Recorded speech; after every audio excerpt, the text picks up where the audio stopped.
네, 안녕하십니까. 13강 3교시 시작하도록 하겠습니다. 어, 정신건강, 사회복지사의 역량 강화, 이렇게 되어 있습니다. 우리가 여러분들이 정신건강 사회복지사의 전문직을 원하고 있는 분들이 계실까요?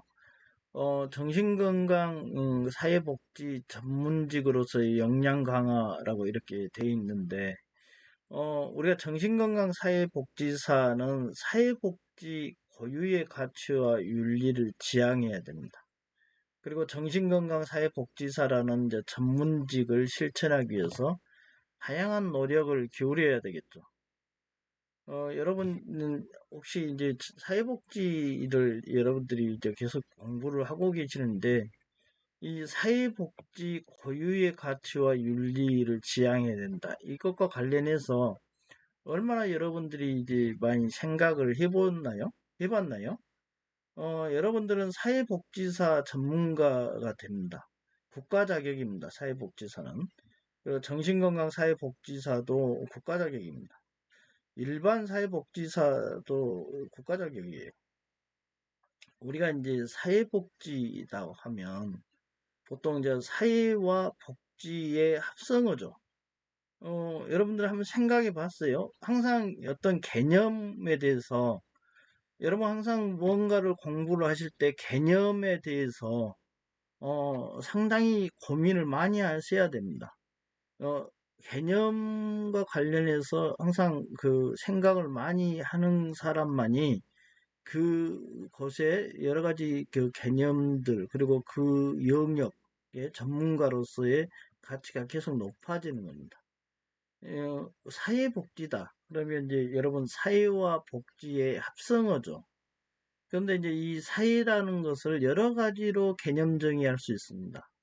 그러나 이제 우리가 이 인간은 발달이 상당히 더디죠. 그런 측면에서 환경에 적응하면서 살아가기 위해서 상당히 곤혹스러웠습니다. 그래서 보통 나약한 인간이다. 이렇게 이제 일단 정의할 수 있습니다. 그래서 나약하죠. 인간은 나약하면서도 또 한편으로 강하고 신비로운 존재이기도 하지만, 일단 나약한 인간이 환경에는 적응해야 됩니다. 그래서 여러 가지 우리 태어나 보니까, 어, 어, 여러분 그 실존주의 철학자 하이데거가 얘기했다고 제가 몇 번 얘기했죠. 우리는 피투된 존재입니다. 던져져 있죠. 우리도 모르게 던져져 있는 존재입니다. 그래서 우리가 대한민국에 태어나고 싶었습니까? 대한민국의 어느 지역의 누구의 부모 밑에서 태어났죠. 그래서 그 태어난다는 거, 그래서 던져진 존재입니다. 그럼 환경에 적응해야 되겠죠. 환경에 적응하는 것은 소극적으로도 대응하지만 적극적으로 대처도 합니다. 이렇게 환경에 적응하기 위해서, 그러면 그것은 뭐냐? 생존과 보다 나은 생활을 위해서 우리는 적응해야 되겠죠. 그래서 처음에 생존을 위해서도 적응해야 됩니다. 그래서 개인들의 집합체를 만들고 살아가요. 그래서 사회라는 공동체를 만들어서 우리는 이제 서로 간에 정보도 교환하고 물물 교환도 하고 여러 가지 교환 체계를 의존도 하고, 이러한 사회 속에서 우리는 살아가는 존재입니다. 그래서 사회적 동물이라고도 하죠. 이러한 사회가 또 복지라는 거하고 연결돼 있잖아요. 그러니까 뭐 복지라는 건 복복과하고 복지입니다. 이 복복과 복지면 복이 두 개잖아요. 그게 아니고 여러 가지를 표현한 겁니다. 복이 많다는 거예요. 그렇다면 복이 많다는 것은 행복하다는 거죠. 다복하다는 겁니다. 복이 항상, 복지는 복이 많은 행복 상태입니다. 그런데 이 행복하다는 것은 지극히 개인적인 문제예요. 여러분들이 아무리 많은 물질과 많은 것들이 있더라도 내가 주관적으로 행복하다, 이렇게 느끼거나 생각하지 않으면, 우리가 행복하지 않죠. 안녕하지 않습니다. 그런 게 주관적인데, 왜 개인 복지라 하면, 그러면 주관적이니까 개인 복지라 하면 좋겠는데, 이게 더 자연스럽죠. 원래 복지는 개인의 복지죠. 범인의 안녕이라니까요. 근데, 그래서 왜 사회복지라고 했냐, 그 말이죠. 그래서 이 개인 복지로 하면 충분할 것을 가지고 왜 사회복지라는 개념을 등장시켰을까? 여러분들은 이 부분에 여러분들은 고민을 해야 됩니다. 이 복지가 개인적이고 주관적이고 그리고 개인 복지면 충분할 걸 가지고 왜 사회복지학을 여러분들이 공부하고 있나요? 사회복지가 왜 등장했을까요? 이제 이것을 한번 항상 새로운 개념이 등장하면 도대체 그 필요성과 중요성이 무엇인지를 궁리하는 거. 이게 여러분 탐구의 정신입니다. 거기에 천착해야 돼요. 그러니까 개념이라는 것, 용어라는 것에 너무 이렇게 우리가 상식적으로 그냥 넘어가면 안 됩니다. 그래서 A라는 개념이 있는데 왜 B라는 개념이 따로 필요할까? 그 개념을 왜 만들까? 언어의 낭비잖아요. 용어의 낭비예요. 개인 복지가 있는데 왜 사회복지를 또 만들죠? 이게 이제 여러분들의 이제 문제의식을 가지고 거기에 천착해야 됩니다. 그러면 사회복지는 왜 필요할까요? 여러분 생각해 봤나요? 행복은 지극히 개인 주관적인 영역인데, 그래서 개인 복지만 하면 좋겠는데, 사회복지란 개념이 왜 등장했을까를 우리는 역사적으로도 배운 적이 있습니다. 영국을 통해서, 긴 역사를 통해서, 인류 역사를 통해서 배운 적도 있는데, 우리가 이제 사회복지라는 개념이 등장한 것은 우리가 행복하지 않는 상태, 이것을 이제 욕구 불만족 상태라고도 하잖아요. 욕구가 불만족합니다. 뭔가 욕구가 불만족합니다. 그것을 문제라 합니다. 우리의 욕구 불만족 상태가 있다는 것은 문제가 있다는 것이고 그 문제는 네 책임이야. 개인의 책임으로 돌릴 때가 있었습니다. 그리고 또 일정 부분 개인의 책임도 있죠. 게으르기도 하고, 또, 개인이 노력을 더 했으면 좋은데 안 하고, 포기하고, 개인 책임도 있습니다. 그러나 이제 그것을 사회적 책임이 더 있죠. 사회적 책임이라는 것은 우리가 사회 구조와 제도 등으로 사회가 구성되어 있는데, 그걸 환경이라고 하면서 개인적인 입장에서는 환경이라고 볼 수 있죠. 나 외의 모든 것은 환경이죠. 그렇기 때문에 그 환경에 책임이 있을 수 있고, 그것이 상당히 더 많다고 우리가 조사를 해보니까 그렇다는 거죠. 그래서 이제 사회적 책임이라는 게 우리가 사회 경제적 환경, 그리고 사회 경제적으로 만들어진 구조, 그리고 사회 경제적 환경에 따라서 거의 대처하기 위한 인간이 만든 것들이 제도라고 우리가 말을 할 수 있다면 이러한 환경들에 의해서 인간은 종속돼야 됩니다. 여러분, 종속되지 않으면 의미를 부여받지 못해요. 그래서 환경 속의 인간은 그 환경에 적응한다는 것은 일정 부분 사유화되고 문화화되고 종속화되는 겁니다. 그래서 종속되지 않으면 의미를 부여받지 못하고 그 사회에서 살 수 없죠. 그런가 하면 또 나도 모르게 영향을 받는 측면도 많이 있습니다. 그런데 그러한 사회가 자원을 배분할 때 공평하지 않게 되면 결국은 특히 요즘에 이제 근대 자본주의와 자유시장 경제 체계에서의 빈부가 양극화되고 있고, 특히 부도 양극화되고 있고, 소득도 불균형해서 양극화되고 있고, 또 여러 가지 계급과 계층들이 분화되면서 결국은 우리는 이렇게 양극화의 시대에 살고 있죠. 그래서 그 시대의 경제 구조가 있는 것이고, 이 자본주의 사회에서의 잉여 가치는 결국은 자본가에게 많이 배분됨으로써 이 부분을 이제 공격하기 위해서 마르크스라는 학자가 자본주의라는 용어를 만들어서 자유시장 경제를 공격하기 위해서 만든 거예요. 이 자본주의라는 개념이 원래. 근데 요즘에는 이제 통상어 같이 쓰고 있죠. 그러나 자본주의적인 시장에서의 이런 사회 경제적 불평등 문제가 사회적으로 이거 개선을 하지 않으면 불평등 상태가 계속 유지되는 거죠. 그래서 구조화되는 겁니다. 더 고착화되죠. 마치 우리가 병적 상태에서 의사가 질환을 진단하고 장애는 그것이 회복되지 잘 않고 고착화되듯이 이런 사회적인 양극화도 고착화되는 거죠. 구조화되는 겁니다. 그래서 국민들은 계속 그 불균형 상태가 개선되지 않으면 평등한 상태로 만들 책임은 누가 있죠? 사회가 있는 거죠. 그래서 사회적 책임입니다. 그런데 그 사회가 근대에서는 그 사회보다 더 강력한 강제력을 가진 국민국가가 탄생했고, 그 국민국가가 결국 국가가 개입을 함으로써 이러한 사회적 책임을 다해야 된다고 하는 것이 결국은 근대 헌법 체계에서도 우리가 프랑스 혁명이나 영국의 명예혁명, 그리고 미국의 독립전쟁과 독립선언을 통해서 결국은 그것이 우리가 제도화됐죠. 한국 헌법도 10조에 여러분 행복 추구권이 있고요. 34조에 인간다운 생활할 권리가 규정돼 있어요. 이렇게 이제 사회적 책임을 제도화해 놨죠. 우리나라도. 여러분 이렇게 자본주의와 자유시장 경제로 대변되는 현대 사회 환경입니다. 요즘에는 그것이 더 이제 뭐가 됐나요? 초첨단 산업 사회가 됐죠. AI, 어, 5G, 이런 그 드론, 그리고 자율주행 자동차, 생명공학, 이런 초첨단 산업 사회로 우리가 대변혁의 시기로 진행되고 있죠. 그러면서 계속 그 현대 사회 환경은 계속적 그 양극화가 확대 심화되고 있는 추세입니다.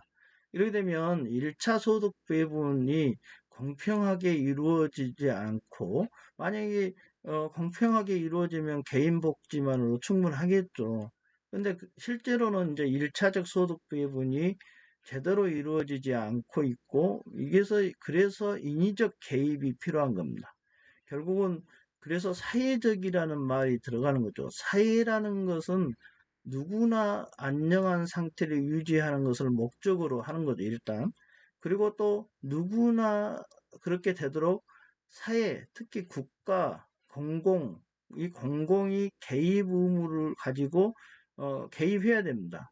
그래서 2차적으로 어떤 자원을 이전시키기 위해서 개입 행위를 해야 돼요. 개입 행위를 따로 해야 됩니다. 개입하는 거, 이게 이제 사회적이라는 개념이 의미입니다.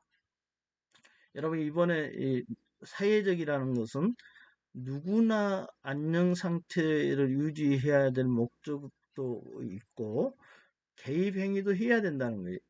공적으로, 사회가, 그런 의미를 담고 있다는 것을 이번을 통해서 확인하고 인식하시기 바랍니다. 그래서 사회복지는 여러분 두 가지입니다. 이것은 거의 공식처럼 여러분도 알고 있어야 되고, 사회복지는 안녕 상태를 유지하는 것하고 자원 이전을 위한 개입 행위로 이렇게 두 가지 의미를 담고 있는 겁니다. 특히 자원 이전을 위한 개입 행위, 이 부분은 우리나라에서 잘 돼 있는 측면도 있어요. 어느 정도 사회보장제도로 구축하고 있습니다. 그리고 우리가 공산권이 무너지면서 사회안전망이라는 제도가 들어왔는데, 한국에도 평생사회안전망이라는 용어로 이 법에 이제 기입되어 있습니다. 이러한 이제 개입 행위를 하는 거죠. 그래서 사회복지하면 안녕상태, 그리고 자원 이전을 위한 개입 행위, 이렇게 여러분들도 두 가지 의미로 받아들이시기 바랍니다. 그러면 사회복지가 사회보장제도보다는 좀 더 큰 개념이죠. 이것도 내가 알아둬야 됩니다. 사회보장은 사회복지 중에서 자원 이전을 위한 개입행위 부분을 어, 사회보장제도라고 이렇게 이해하시면 될 겁니다. 어, 이 사회복지가 뭐죠? 누구나가 욕구 불만족 상태를 벗어나서, 여러분 안녕하십니까? 많은 얘기를 하잖아요. 안녕, 만족 상태, 행복 상태가 되도록 돕는 것을 사회복지라고 일단 얘기할 수 있습니다. 인간의 욕구는 매슬로우가 잘 정의했죠. 생리적 욕구와 안전의 욕구가 있습니다. 이것은 생존을 위해 필요하죠. 소속감의 욕구, 예정의 욕구라고도 하는데, 이 자존감의 욕구, 자아 존중의 욕구, 이것은 어떻게 보면 인간은 관계를 맺고 사는 존재니까 관계 측면을 얘기한 겁니다. 자아 실현의 문제는 인간의 성장 측면을 요구한 거죠. 자아 실현의 욕구까지 이렇게 있습니다. 메슬로우가 이렇게 욕구를 정리해 준 것은 대단하죠.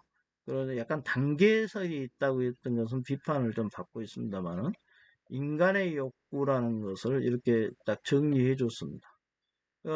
국가는 자본주의 사회 내지 시장 자유주의 사회 내에서 자원 배분이 왜곡된다겠죠. 이게 스스로 이게 아주 공평하게 일차적 배분이 되지 않는다는 거죠. 그럼으로써 사회 경제적 양극화는 심화되고 사회 갈등이 심해지죠. 사회 갈등이 심해지면 결국 전쟁으로 나아갑니다. 저항에서 혁명으로 그리고 내전에서 또 실질적인 전쟁으로까지 가죠. 이러한 상태를 막고자 하는 것이죠. 그래서 누구나 행복한 삶을 보존하고 향상시키기 위해서 2차적 자원 이전을 위한 개입 행위가 필요합니다. 이게 국가의 역할이기도 하죠. 그래서 이러한 이제 자원 이전을 위한 개입 행위가 한국에서는 주로 사회보장제도로 구현하고 있습니다. 여러분, 사회보장제도를 세 가지는 알고 있어야 됩니다. 이 체계는 여러분들이 반드시 거의 딱 머릿속에 체계화 시켜놔야 됩니다. 세 가지가 있습니다. 사회보험이 있고, 공공부조가 있고, 사회서비스가 있는 겁니다. 그래서 사회보장제도는 사회보험으로서는 이게 순서대로 이 제도가 들어온 순서입니다. 산재보험, 국민건강보험, 국민연금, 고용보험, 노인장기요양보험 주로 보험료로 이렇게 하는 거죠. 재원을 마련해서. 그런가 하면 공공부조는 국민기초생활보장제도, 의료보호제도, 긴급복지제도, 기초연금제도, 장애인복지제도 이렇게 이 제도들이 이렇게 있고 이것은 주로 세금을 통해서 구현하고 있습니다. 사회 서비스도 주로 세금을 통해서 우리가 제공하고 있죠. 상담, 재활, 돌봄, 정보 제공 등 여러 가지 서비스를 제공하고 있습니다. 그래서 사회보장제도, 자원 이전을 위한 개입 행위로서 제도를 만들고 있고 이게 사회보장제도인데 이 세 가지의 우리나라의 축을 이쪽에 제도적인 축을 마련하고 있다. 이것에 대해서 여러분들이 생각해 보시기 바랍니다. 우리가 사회복지라는 것에 대해서 한번 앞 시간에 생각을 해봤습니다. 여러분, 사회복지가 그러면 추구하는 고유한 목적이, 고유한 가치는 뭘까요? 여러분, 가치와 윤리를 한번 생각해 본 적이 있나요?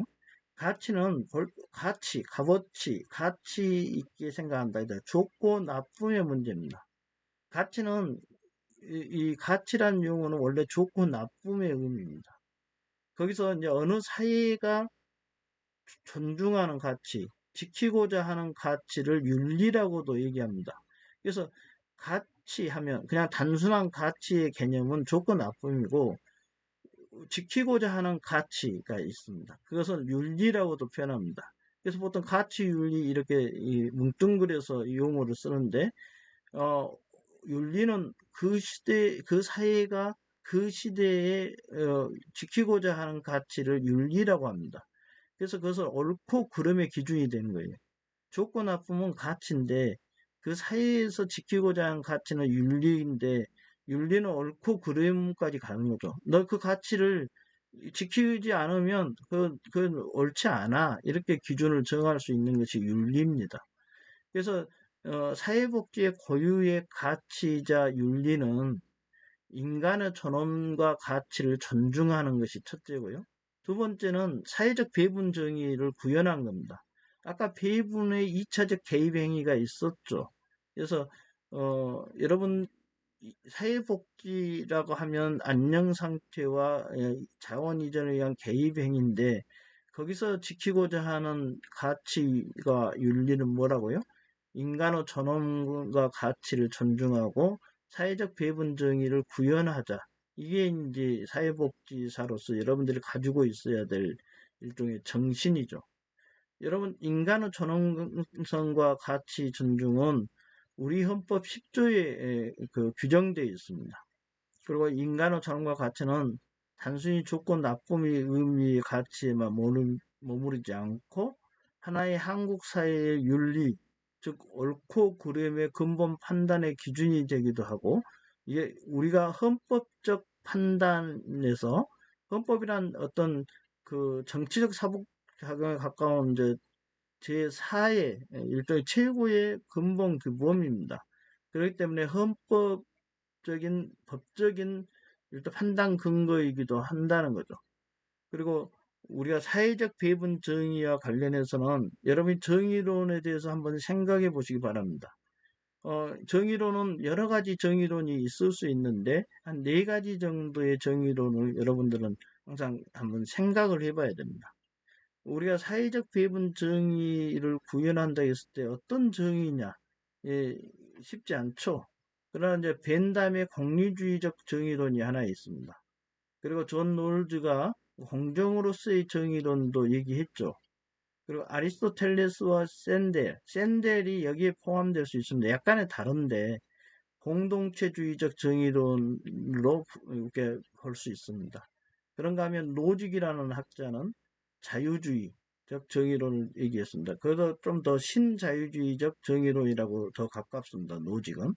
그래서 이 네 가지의 정의론에 대해서는 구체적으로 얘기할 수는 없지만 여러분들이 이 정의란 무엇인가를 한번 이렇게 네 가지의 차원에서 한번 정의론을 한번 들어가서 살펴볼 필요가 있다는 겁니다.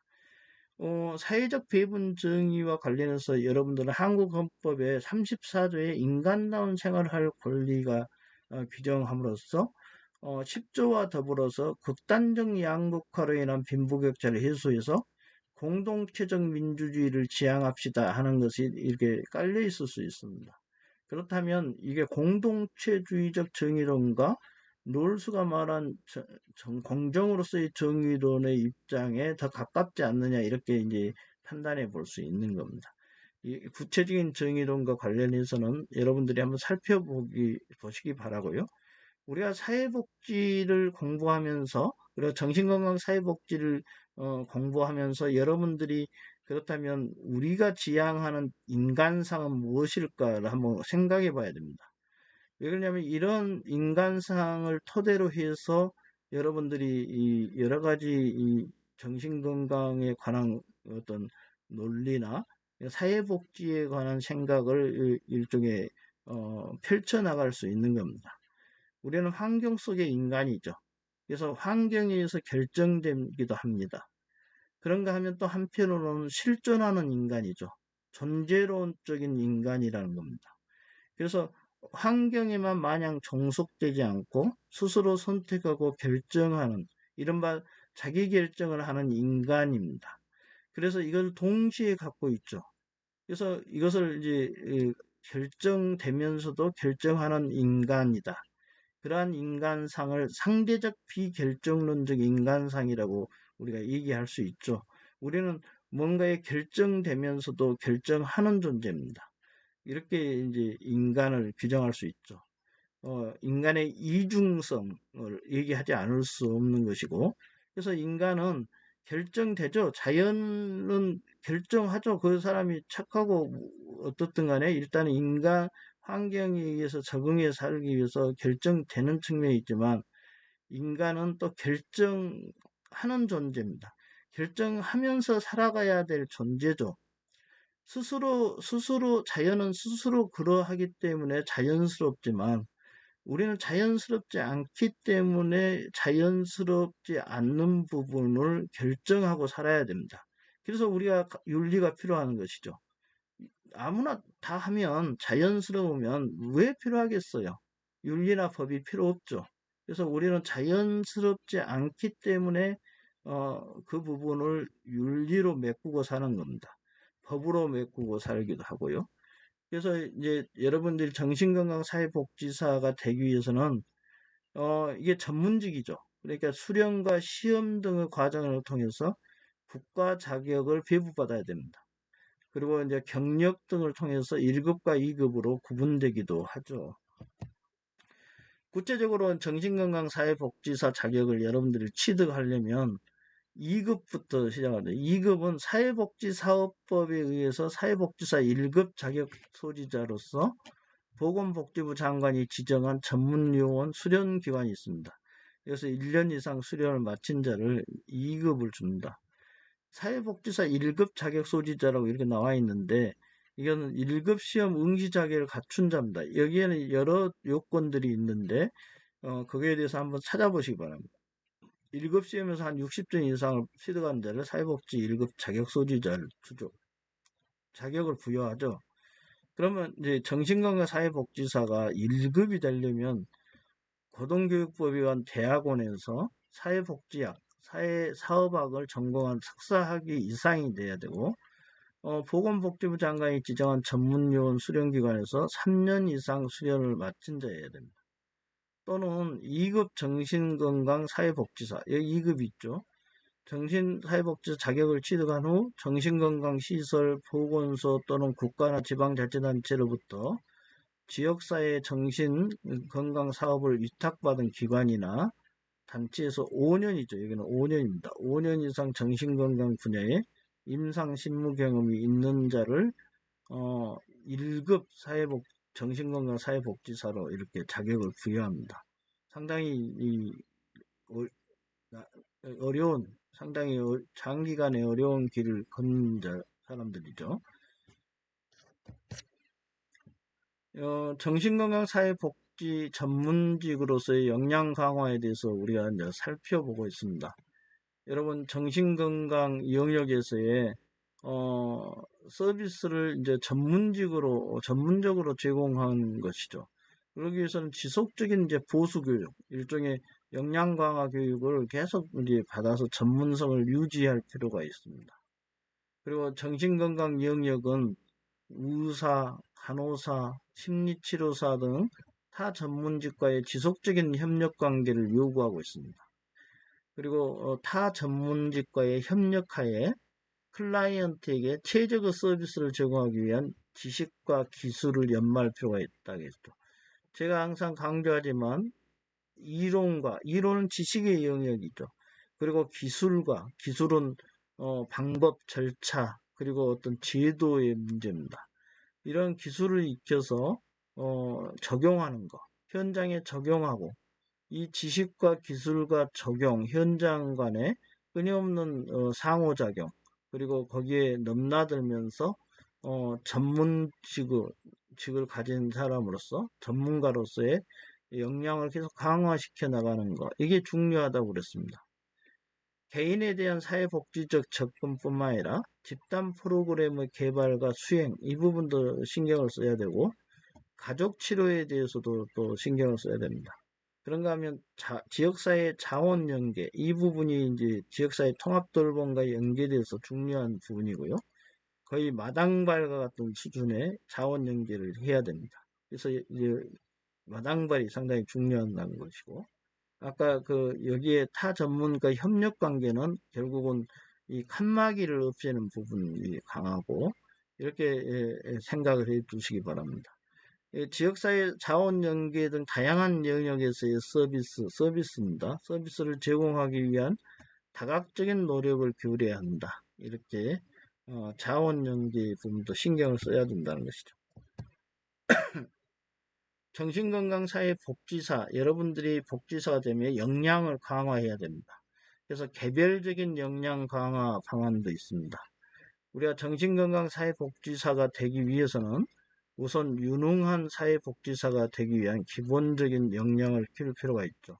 아까 유능한 사회복지란 무엇인가를 보고 사회복지가 추구하는 가치와 윤리는 무엇인가, 여기에 천착을 해서 결국은 사회복지사도 인간이고 클라이언트도 인간입니다. 인간과 인간의 만남, 이게 이제 우리가 역량 강화에서 잊지 말아야 될 것이죠. 일반적으로 유능한 사회복지사다.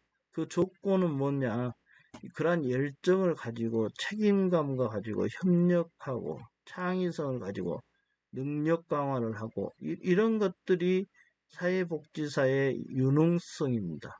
그보다 가장 중요한 것은 이러한 유능한 사회복지사 조건을 갖추기 위해서 이 변화하는 환경, 항상 환경은 변화하죠. 환경 속에 정신건강과 관련된 최신의 지식, 이론이라겠죠. 기술, 사회복지 실전 기술, 제도, 방법, 절차, 이런 기술들을 습득하고 정신건강 서비스 전달과 다양한 원조 기술을 이용해서 현장에 적용하는 겁니다. 현장에 내가 갖고 있지 않으면 자원 연계를 하고 그것을 의뢰 체계를 통해서 결국은 협력하는 이렇게 해서 통합해서 이 돌봄을 하는 것, 서비스를 제공하는 것, 그것을 습득할 필요가 있다는 거죠. 결국 이론 기술 적용의 영역을 넘나들어야 된다는 거죠. 그래야지 유능하다고 우리가 얘기할 수 있는 겁니다. 여러분, 정신건강 사회복지는 정신적인 문제를 가진 클라이언트, 사회복지사도 인간이고 클라이언트도 인간입니다. 정신적인 문제를 가진 인간은 더 많은 에너지가 필요하죠. 그래서 대부분 전문직으로서의 소진이 빨리 오는 경향이 있습니다. 실제로 정신건강 사회복지사로서의 자격을 가지고 오랜 세월 이 클라이언트를 상대로 서비스를 제공했던 이 전문가 중에 거기를 견디지 못하는 사람도 꽤 있습니다. 큰 스트레스를 받는 거죠. 커다란 에너지로 자신을 소진하는 경우가 있습니다. 이를 예방하기 위해서는 어떻게 해야 될까요? 결국은 자신에 대한 이해와 통찰력이 상당히 중요하죠. 그래서 자신이 이렇게 소진되지 않도록 자기 보호도 필요하다는 겁니다. 정신건강 사회복지사들이 유념해야 될 부분이 이 지점이죠. 자신에 대한 이해, 통찰이 계속 이렇게 돼야지만 소진을 하지 않게 하는 게 중요한 겁니다. 우리가 조직 수준에서의 역량 강화도 한번 생각해 봐야 됩니다. 정신건강 사회복지사로서의 역량 강화를 하기 위해서는 그걸 뒷받침해 줄 수 있는 조직의 역량 강화가 절대적으로 필요합니다. 여러분, 조직이 뭐죠? 아까 단체도 있었죠. 우리가 집합체도 있어요. 이러한 집합체나 단체, 이런 것하고 약간 다른 차원의 의미입니다. 어떤 조직이라는 것은 특정한 목적을 가져야 됩니다. 그리고 그 목적 달성을 위한 수단도 가지고 있어야 되는데, 특히 이 체계적인 어떤 구조를 갖추고 있어야 됩니다. 주로 위계가 있는 구조입니다. 그리고 준수할 규칙이 명확하게 있는 거. 이게 이제 조직입니다. 그래서 조직은 여러 가지 조직 이론도 있어요. 그래서 고전 이론, 뭐 인간관계 이론, 그리고 이 체계 이론, 그리고 그런 이론들이 쭉 있죠. 그래서 그 조직이라는 것을 여러분들이 이제 한번 생각해 볼 때도 있습니다. 예, 인간 봉사 조직이죠. 우리 사회복지나 정신건강 쪽은 그 조직이 베버가 얘기했던 관료제적인 조직이 아니고 인간 봉사 조직이라고 여러분들 나중에 그 부분도 한번 생각해 봐야 됩니다. 그래서 현재 한국에서는 정신건강사회복지사 협회가 있고요. 한국정신건강사회복지학회가 있습니다. 협회와 학회가 다 있죠. 이러한 정신건강사회복지사의 역량 강화를 위해서 힘쓰고 있습니다. 협회에서는 주로 정신건강사회복지사 협회에서는 타 정신건강 관련 기관과의 유기적인 협력관계를 유지하고 회원들의 권익을 보호하기 위해서 노력하고 있습니다. 정신건강사회복지사 자격증을 보유하고 있는 회원들은 일종의 보수교육도 하고 그래서 역량 강화를 시켜줘야 되고 자격이 있는 정신건강사회복지사들을 지속적으로 배출해야 됩니다. 이게 아까도 얘기했지만 정신건강사회복지사가 돼서 이런 그 서비스 전달 체계에 관여를 하다가 상당히 자신이 소진되는 경우가 많이 있다고 했죠. 그리고 이 정신건강사회복지사 1급과 2급을 취득하는 과정에서 상당히 이제 오랜 기간 그 고생을 하는 그러한 이제 측면도 있어요. 그렇기 때문에 잘 도전을 안 하는 경우도 있습니다. 회원들의 지식 기술을 증대시키기 위해서 연구하고 교육하는 다양한 영역에서 노력을 하고 있습니다. 정신건강사회복지사가 전문직으로서의 위상을 확고히 할 수 있도록 우리가 항상 정책적 개입도 필요하죠.